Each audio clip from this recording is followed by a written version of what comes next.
here's our schedule looking forward. So I can put it up there.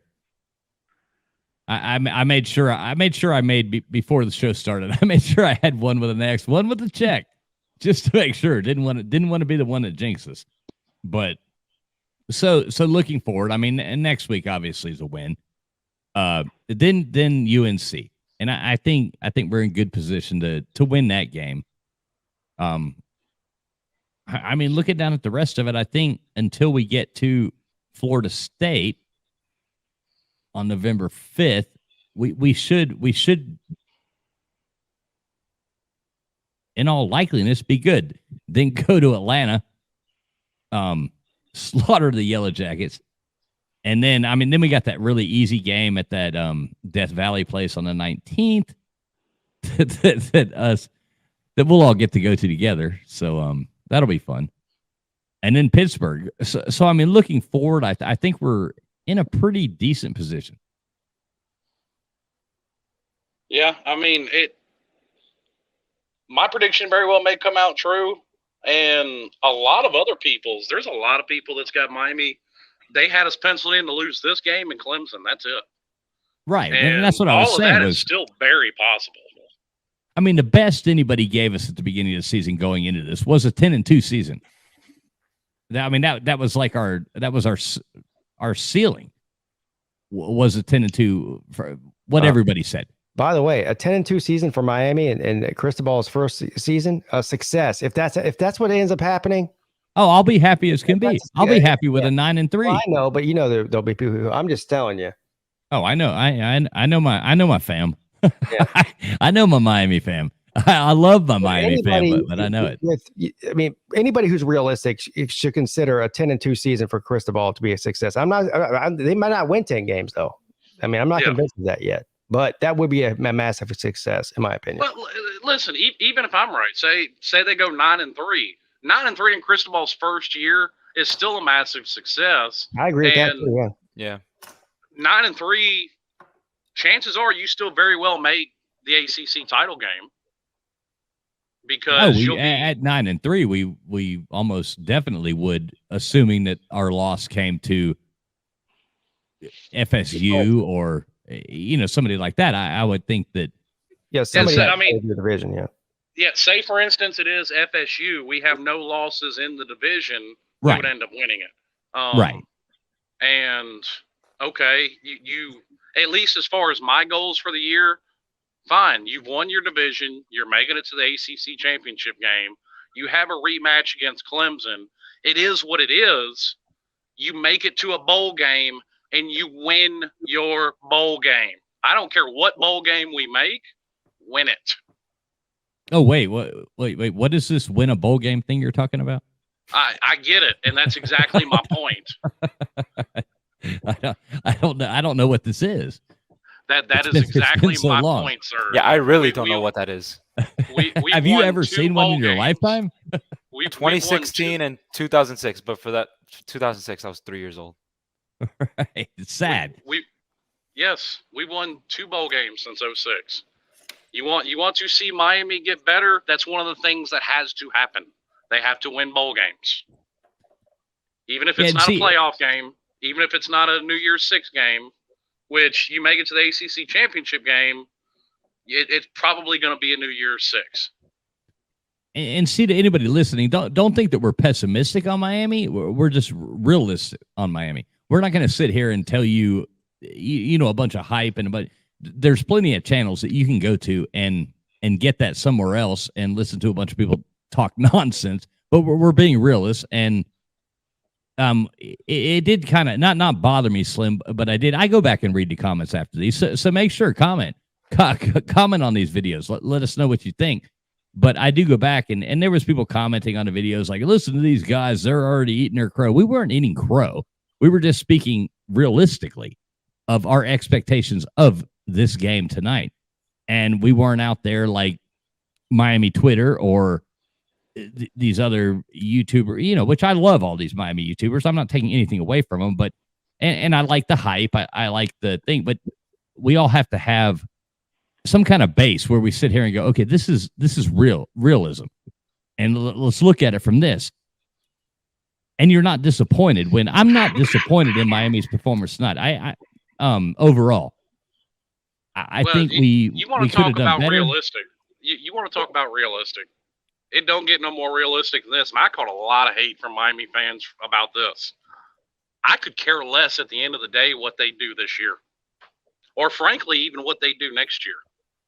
Because regardless of what you think of the coaching staff and their ability, or the team and its ability, by 2024, 2025, that's a top 5 roster in the nation, and they're bowling through their schedule except for Clemson fighting for that playoff spot. Now, Slim, That's the only what this reason team is 3 years away from. Well, where I will push back on you on that is it does make a little bit of difference with recruits coming in. I mean, people do like to go where things are going good.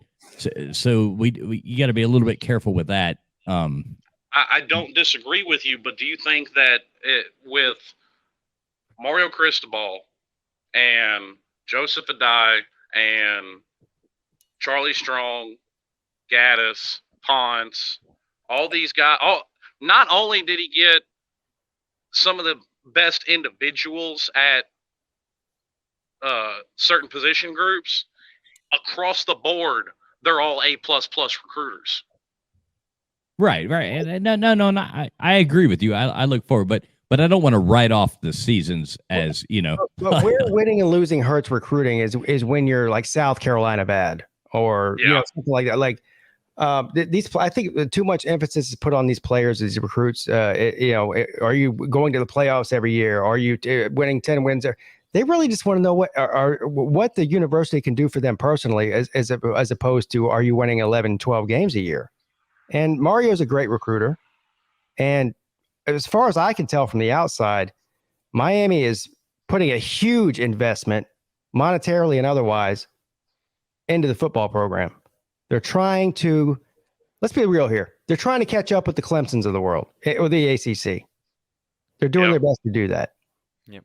And to Slim's point, that doesn't happen overnight. It doesn't happen in 1 year. They went and got Dan Radakovich from Clemson, the athletic director. Why? Because what did Dan Radakovich do at Clemson as athletic director? Massive monetary success. That's what he is. He's a money guy. And you're already starting to see all kinds of things happening. The minute they hired him, Miami's transformed into something different than it was even 2 years ago. And so I agree with Slim 100%. What happens on this field this year? Yeah. I mean, look, if they go out, if you go out there and are fourth in the Coastal, that's not a good look. But in general, you should not be so concerned with what happens on the field this year. You should be looking to the year after and the year after that. I think 3 or 4 years is very reasonable to achieve your goals. And I don't even think it'll take you that long, really. I mean, the Coastal is so volatile that it's been waiting for a team to come and take it over, like Miami. Yeah. And to your point exactly, they're not recruits aren't necessarily worried about teams that make the playoffs every year. That's obvious. Georgia doesn't make the playoffs every year. They haven't. They've made the playoffs twice. And Kirby Smart has brought in nothing short of a top 5 class and a few number 1 classes. I mean, I just want to add on to that. Like, I was looking at this loss tonight, and am I upset that we lost? Does it sting? Yeah, because we very easily could have won this game, and we've said it before, we should have won this game. But I also said this earlier. Normally, we go into these games, SEC team on the road, or even just SEC team, period, or a good team, period, and we get smacked around and blown out. This year, that didn't happen. Even with Texas A&M and the offense that they have, a few years ago, or even last year, 2 years ago, this would have been a blowout, and they probably would have had their best offensive performance of the year. But it takes time to build a program because, did we get a lot of good players from the transfer portal? Yeah, we did. But we still have that deficiency at wide receiver. We still have the deficiency at linebacker. But those positions over the next 3 to 4 years, like you guys said, will be filled. We've got guys like Robbie Washington, Nathaniel Joseph. We're competing for guys like Hakeem Williams, Jeremiah Smith, Josiah Trader from the 2024 class. Raul Aguirre, Bobby Washington, Malik Bryant. Those are already guys at linebacker for this next recruiting class. So slowly but surely, we're going to start building that depth and that talent that you see teams like Georgia, Clemson, Alabama, Ohio State, that they all have. That's why Georgia's so good, because just look at their tight end room. They've got 3 tight ends that could be starters, and not just starters, but stars on any other team in the country. Clemson has an all-world defensive line. I mean, Pete said the defense has been kind of disappointing, but that's how they came into the season, with a lot of guys with NFL potential. That takes time. Dabo Swinney didn't do it overnight. Hell, he got blown out by West Virginia at the Orange Bowl. To be fair, what happened with Dabo Swinney is very rare in today's football world. No, it's just an example. No, yeah, I understand what you're saying, but it's just something I hear a lot, and I'm just pointing it out, is that very few teams are willing to sit around for 5 and 6 years to wait for a Dabo Swinney to come along. And to be fair, there was a large, fair majority of the Clemson fans were calling for Dabo Swinney to be fired after losing 5 times in a row to South Carolina. And thank God the people in charge knew better. But yeah, and to back to the recruiting point too, you've got a recruit sitting in the skybox tonight can go, okay, I can come in on this team next year and make an impact immediately, and Miami doesn't lose this game. And that's what a recruit's going to be looking at too.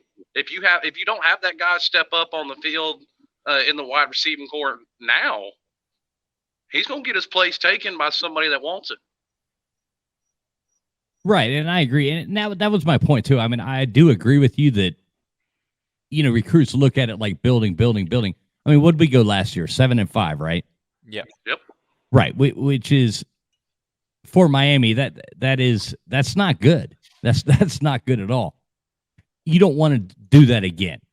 Like as long as we're moving forward, what was the point I was trying to make earlier? As long as we're moving forward, then we're doing something good. So, I mean, I was going to be 10-2. I would be an ecstatic Miami fan at the end of the year if we went 10-2. Went 9-3, I'd be happy. I'd be like, okay, we've made improvements. We're moving forward. We're doing this. 8-4, I'd be like, okay, well, at least we did better than we did last year. We don't want to end up being 7-5 again. And that's what I was saying with with the recruits coming in and stuff like that. Like, you want to at least be able to show them that you are creating a better program. And I completely get the point you're trying to make. Now, I'm not the greatest X's and O's guy. I'm just not. It's not something that really can even hold my interest that much. But I do notice a lot of the trends in college football. You know what one of the biggest trends is in college football? When you bring in an entirely new coaching staff, you have a worse record than you did the year before. Yeah, that's very much possible. Happens all the time. I mean, perfect. We were just talking. I just mentioned Georgia a minute ago. Georgia won 10 games the year they fired Mark Richt. Kirby Smart came in and went 7-5. Right, and he's built a program from there. There's an exception to every rule. I mean, South Carolina was 4-8 when they fired Muschamp, and they went. Shane Beamer's first year won 9 games, but now it looks like they're back to being their old selves again. Yeah. But I understand what you're saying. I couldn't go through the show without taking a shot at South Carolina, right? I mean,